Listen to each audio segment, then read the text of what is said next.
It's time to dive beneath the surface and into the minds and hearts of your favorite celebrities and pop culture icons. Welcome to Up and Adam. Hey guys, what's up? You're watching Up and Adam. My name's Adam Newell. And for those of you who don't know me, I'm the guy bringing you guys all the weekly interviews and recaps from your favorite celebrities and pop culture influencers. But for those of you who do know me, you know that that's not why we're always here, right? Guys, if you haven't already, go ahead, smash that like button, subscribe to my channel, and hit that notification bell because, well, you don't want to miss anything we have coming up. And with that, let's jump right in. Okay, guys, so we're back to talk about the Real Housewives of Beverly Hills, and I just dropped a video saying, congratulations because they just hit the highest rated season ever. It was, well, the highest rated episode of the season, let me be clear. And that was because we are starting to see everything unravel with Erika. She's starting to show us emotion, and fans are very split on whether or not that emotion is real. Honestly, I have to say this before we jump into this because a former Real Housewives of Beverly Hills cast member is now chiming in and pretty much saying that she doesn't feel like there's any authenticity to any of this. I mean, that's what she's at least alluding to. I think Erika's tears on the show, I feel like they have to be real because whether or not she knew, she didn't know, whatever, that's all speculation. But at the end of the day, one, you're going through a divorce. That's one of the hardest times of your life. And two, you don't know what you're about to be hit with. Now you're being told in headlines that your divorce is a sham. People are accusing you of hiding assets. Yeah, I would be crying over that too, only because that's scary. She doesn't know if she's going to be charged criminally. She doesn't know if she's going to lose everything. Whether her tears are about the victims, her divorce, or herself, I feel like there's something out of the three here to cry about, right? Now, again, Camille Grammer, that's the former cast member who is now chiming in on this, and she feels like some of the women's behavior is hypocritical, and she's questioning whether or not Erika Girardi's tears with her mascara running down her face are actually real. This is what Camille had to say, and it's not cute. After the women on The Real Housewives, this episode asked Erika continuously, like, did you know anything about Tom's legal issues? She said, I continuously asked and I was continuously shut out. I begged, I tried, I pushed as hard as I could until I couldn't push anymore. She also continued with, 2 years ago when I was named in a lawsuit in Arizona, I was like, wait, I didn't do anything. And when I went home and I asked my husband, Tom Girardi, he said, don't listen to this. This is just bullshit. Okay, hold on. There's more. Tom said, don't worry about it. And when Erika continued to press and she pressed harder, he said, I don't want to talk about it. Erika said, I know how mean and how vicious and utterly dismissive Tom is. Tom wins, you lose. The end. That's the way it's always been. Well, in this case, Erika, that's not the way it seems like it's going, but we'll have to wait and see. Camille's calling out all of her former cast members, saying that she feels like it's hypocritical the way that they treated Denise Richards last season, because remember, they were relentless against Denise Richards, and this was surface level crap. They had Brandi Glanville, who was not even a part of the cast. She was not even a friend of the show. I mean, barely. She was Kim Richards' friend, but Kim Richards wasn't even a friend of the show. She came on and she obviously told us this situation where she hooked up allegedly with Denise Richards, and it was when she was with her husband. Now, all of the women jumped on this storyline and they were like, Denise, what actually happened? You need to talk about it. Denise said, I didn't do anything. Nothing happened. I'm a very married woman.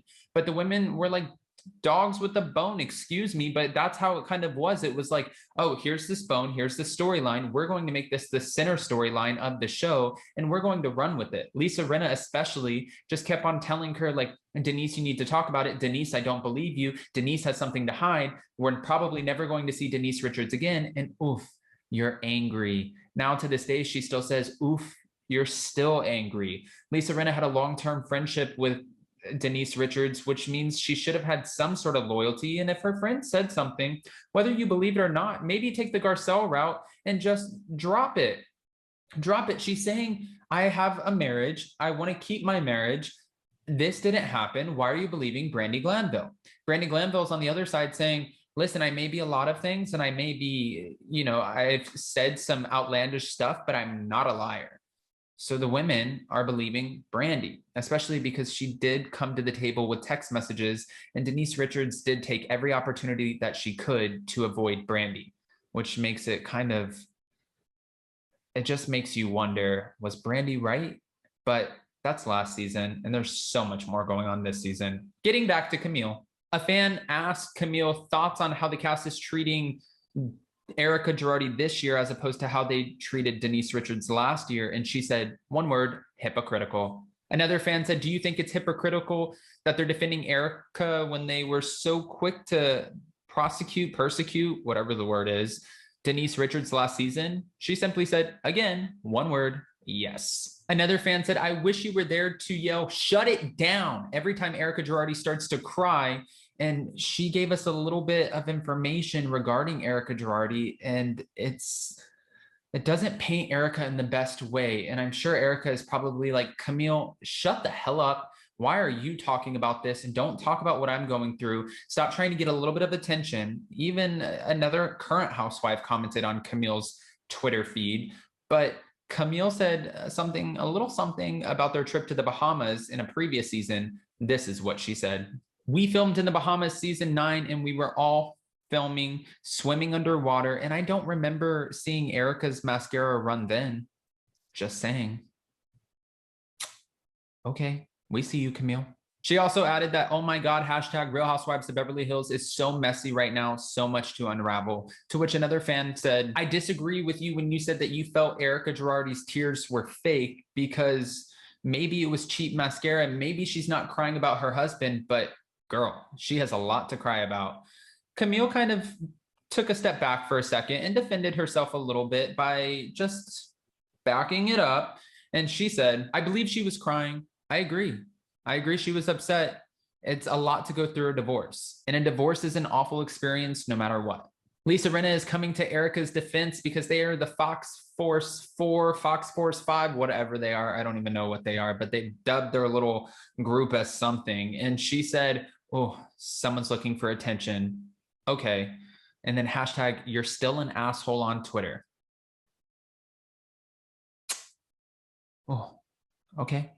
Lisa Rinna showing her loyalty. My biggest question is, what do you guys think about Camille chiming in on this? Is Camille trying to get a diamond back, or is she just simply commenting on the Real Housewives of Beverly Hills because she has been a part of it for such a long time, off and on? At one point, I think she felt like this was going to skyrocket her career in a different direction, especially after she was married to Camille Grammer, and she felt like the Real Housewives was going to give her own identity. Then she found out Camille Grammer was living a double life. She lost a lot, but she also remarried. She's fine, but then she lost everything in a fire. So it's one thing after another. Could Camille use the money, and maybe she's shading on Instagram, on Twitter, on all of these different social media platforms in order to have the producers put some eyes on her and say, okay, well, are you going to address these hard topics? Because it seems like the rest of the women are trying to stay away from it. Well, the rest of the women except Sutton and Dorit. Dorit said that hearing about the widows and the orphans, it's like a blow to the gut, and it's gut wrenching, which all of us can absolutely agree on. And Sutton seems to be the only one who's really taking over this season by questioning and asking some of the hard questions that we all want to ask. She's alluding to the fact that maybe she doesn't believe Erika Girardi, and Erika is asking her, what are you going to do about it? She says nothing. And Erika says, exactly. Then shut the up. I'll never get sick of saying that. I can't wait to see this scene. It's going to be like, especially if this was the highest rated episode this season, this past week.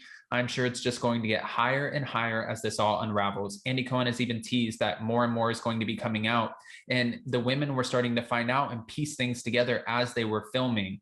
So it's going to be very telling what we find out during the rest of the season, how the women address this, who's loyal and who's not. I'm just curious. Guys, what do you think about Camille making her statement about the Bahamas and the mascara that did not run when Erika was swimming underwater? How do you feel about Lisa Rinna responding and saying, hashtag, you're still an asshole on Twitter?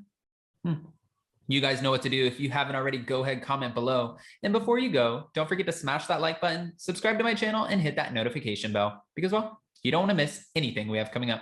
And with that, we'll see you next time. Bye, guys. Check us out every Monday and Wednesday. Thanks for watching Up and Adam.